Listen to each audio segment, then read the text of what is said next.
while everyone remembers the absolute titans of the genre like Contra and Metal Slug, there was a whole underground layer of run-and-gun chaos that often got overlooked. These are the Quarter-munchers that define my weekends. Games that pushed the hardware to the limit and tested our skills and patience. If you think you've seen everything the genre has to offer, then strap in, because here are 12 criminally underrated shooters of the golden age that you absolutely need to play. Let's go!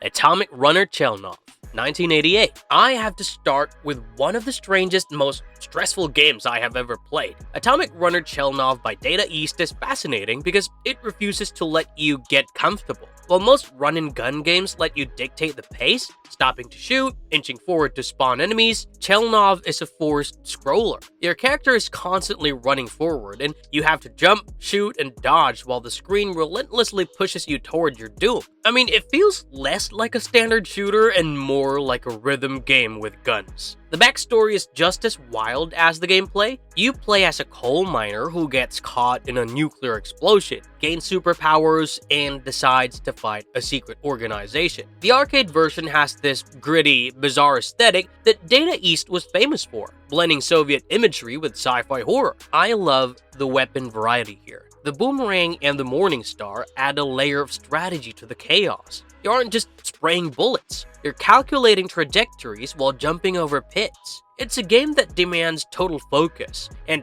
honestly, the sheer anxiety it induces is part of the charm. It's weird, it's fast, and it's completely unforgettable. Midnight Resistance, 1989.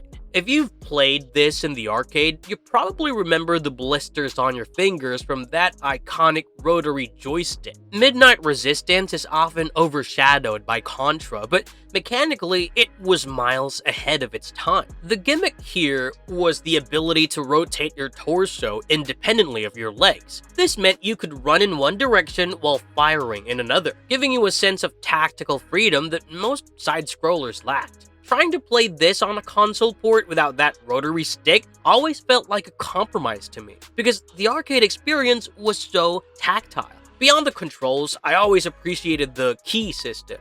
Instead of just picking up weapons, you collected keys dropped by enemies to buy upgrades at an arsenal between levels. It added a layer of resource management that made me feel like, I was actually gearing up for a war rather than just grabbing floating icons. The weapon selection was absurdly satisfying, especially the three-way shot and the homing missiles. The plot is your standard save the family fare, but the execution is pure 80s action movie gold. It's corny, loud, and the ending changes depending on how many family members you actually manage to save, which honestly made this game ahead of its time in so many ways.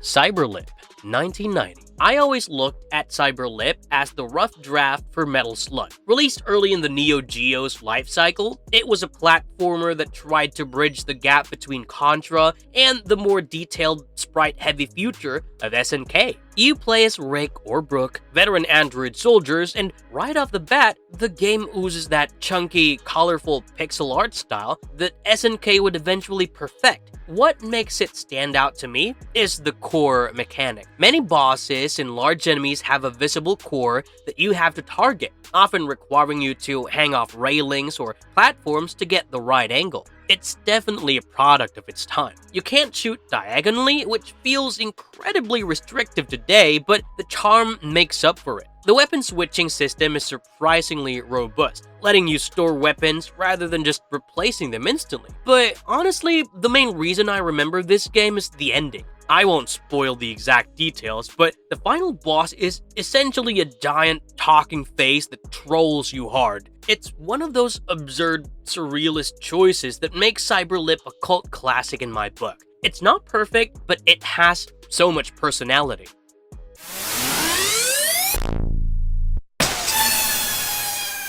Gunforce, 1991. If Cyberlip was the rough draft, Gunforce is the direct ancestor. Developed by Irem, the team that will later go on to form Nazca and create Metal Slug, you can use the DNA of the genre shifting here. When I played Gunforce, it felt heavy. The characters don't float, they trudge, and the recoil feels impactful. This game introduced the concept of commandeering vehicles, tanks, helicopters, and jeeps, which became a staple of this genre. The pacing is a bit more methodical than the frantic energy of Contra. You have to be tactical, using cover and vehicles to survive the enemy onslaught. The sound design really sticks with me as well. The screams of enemy soldiers and the thud of explosions have a very specific crunchy audio quality that's so iconic of early 90s arcade. It's fascinating to play this today and spot the assets and ideas that would later be refined into Metal Slug.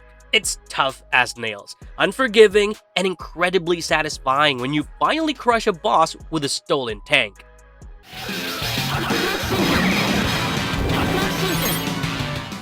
Ninja Commando, 1992. It's a game called Ninja Commando. If that title doesn't sell you immediately, then this genre really isn't for you. This is a top-down vertical scroller rather than a side-scroller. Developed by ADK for the Neo Geo, it's completely unashamed of its B-movie premise. You play as ninjas who travel through time to stop a villain from changing history. It's loud, colorful, and utterly ridiculous. I love that it plays more like a run-and-gun than a traditional shoot-'em-up. What sets it apart for me is the input system. To pull off your special ninja magic attacks, you have to do fighting game-style motion inputs on the joystick. I mean, trying to frantically input a quarter circle forward while bullets are raining down on you is so much fun. The levels take you from the Stone Age to feudal Japan to World War II, and the enemy variety is just all over the place. It's not the deepest game on this list, but it's varied and creative with its ideas.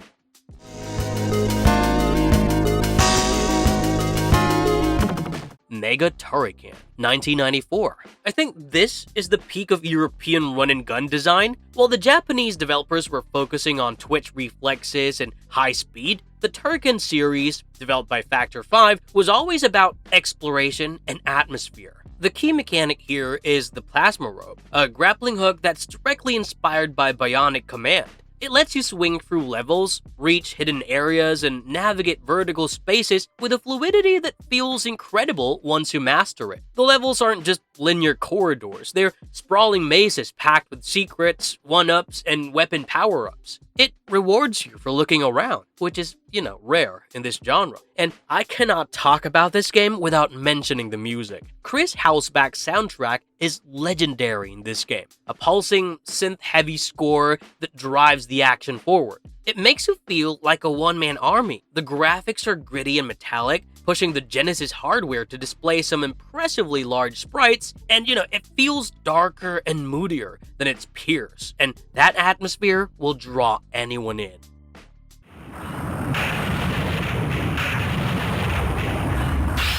Gunforce 2, Geostorm, 1994. If Gunforce was the ancestor, Gunforce 2, also known as Geostorm in Japan, is practically Metal Slug 0. I really should stop with this bit, it's getting ridiculous, but it goes to show how the majesty of Metal Slug is something that got built up over many games and years of experience. This was the last game Irem's arcade division made before the team left to create Nazca. If you love Metal Slug, playing Gunforce 2 feels like finding a lost episode. The destruction is absolute. Almost everything in the environment can be blown up, shattered, or destroyed. The sprite work is stunning, filled with little details and animations that bring the characters, environments, and chaos to life. As an evolution of the previous game's ability to carry multiple weapons, this time you can hold two guns at once and aim them independently, allowing for a spray of bullets that covers the screen. It's chaotic, difficult, and visually overwhelming, but, in a good way. It doesn't have the humor of Metal Slug, but it matches the intensity perfectly. It's a tragedy this didn't get a wider console release back in the day, because it stands toe-to-toe with the best arcade shooters ever made.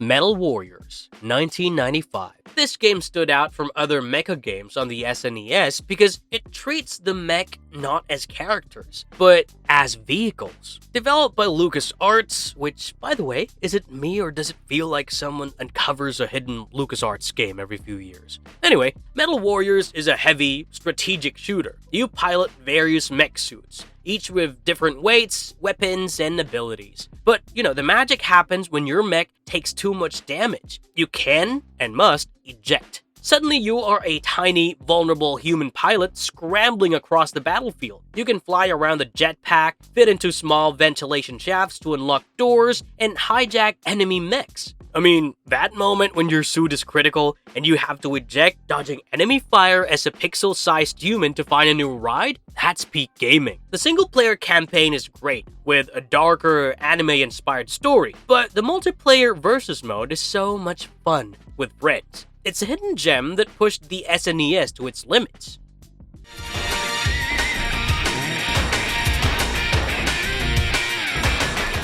Rapid Reload, 1995. Known as Gunner's Heaven in Japan, this PlayStation title is often overlooked because it came out right when the world was obsessing over 3D polygons. Although this game looks and feels like it was made by Treasure, with all the clear inspiration from Gunstar Heroes, it was actually developed by Media Vision. You play as Axel Aruka, hunting for a legendary stone, and the game moves at a breakneck pace. The weapon system allows you to switch between 4 different types on the fly: a spread shot, a laser, a homer, and a flamethrower. You also have a grappling hook for movement, which keeps the platforming interesting. There's also that clear anime style to this game. The cutscenes, the character designs, and the Japanese voice acting give it a production value that felt next-gen for 2D gaming. It's tragic that this got buried under the avalanche of 3D games hitting the PlayStation, because the sprite work is crisp and the action never lets up.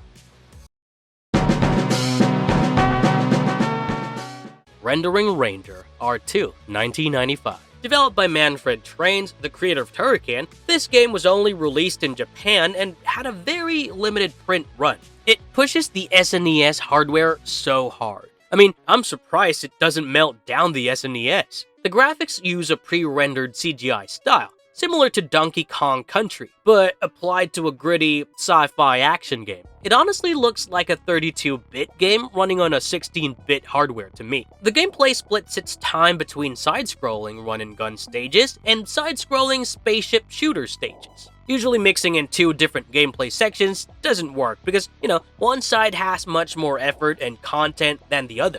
Although here it works because both modes are incredibly polished. It's a European developer difficulty combined with Japanese arcade sensibilities. The weapon system is robust, and the screen is constantly filled with explosions and large, bright bosses. It's a technical marvel that I wish was released internationally, purely because of how much it was able to utilize the SNES hardware. Alien Soldier, 1995. Treasure didn't just make a game here, they made a flex. Alien Soldier on the Mega Drive doesn't have levels as you'd normally think of it. It's essentially one massive boss rush mode interspersed with short bursts of killing fodder enemies to farm health. You play as Epsilon Eagle, a cyborg birdman with huge wings. The sheer speed of this game makes everything else feels like it's moving through molasses. The control scheme is notoriously complex. You have a counter-force move that can block projectiles and turn them into health, a zero-gravity dash that makes you invincible, and the ability to lock your firing angle while moving. Learning to even control Epsilon Eagle is a challenge unto itself. But once it clicks, it feels like you're piloting a fighter jet. I mean, the visual shock, speed shock, sound shock tagline on the box wasn't lying. It's an assault on the senses, featuring some of the most grotesque and creative boss designs in 16-bit gaming. It's hard, it's weird, but it's a masterpiece. Shock Troopers, 1997. It's criminal that this game lived in the shadow of Metal Slug on the Neo Geo. While Metal Slug focused on side-scrolling whimsy, Shock Troopers went for a technically impressive top-down war movie aesthetic. You pick from a roster of 8 characters, each with different weapons and stats, and you can play in Lonely Wolf mode, 1 character, or Team Battle, a squad of 3 you can switch between. The character variety alone will keep you coming back. I mean, playing as the heavy-hitting Big Mama feels completely different from the speedy Southern Cross. The gameplay feels modern thanks to the dodge roll mechanic, which lets you weave through bullet hell patterns. I also personally love the branching paths. You can choose between the jungle, mountain, or valley routes, which completely changes the levels and bosses you face. It adds so much replay value. The sprite work is chunky and explosive, and the violence feels impactful. It's fast, tactical, and, in my opinion, it stands shoulder to shoulder with the best shooters on the platform. Marvelous verdict. Revisiting these games reminds me why sprites will always be timeless. They don't need photorealism or 4K textures, they just need art direction, tight controls, and good mechanics. These titles come from an era where developers were throwing everything at the wall to see what stuck, resulting in some of the most creative and intense experiences in gaming history. If you have missed out on any of these, do yourself a favor and experience them at least once.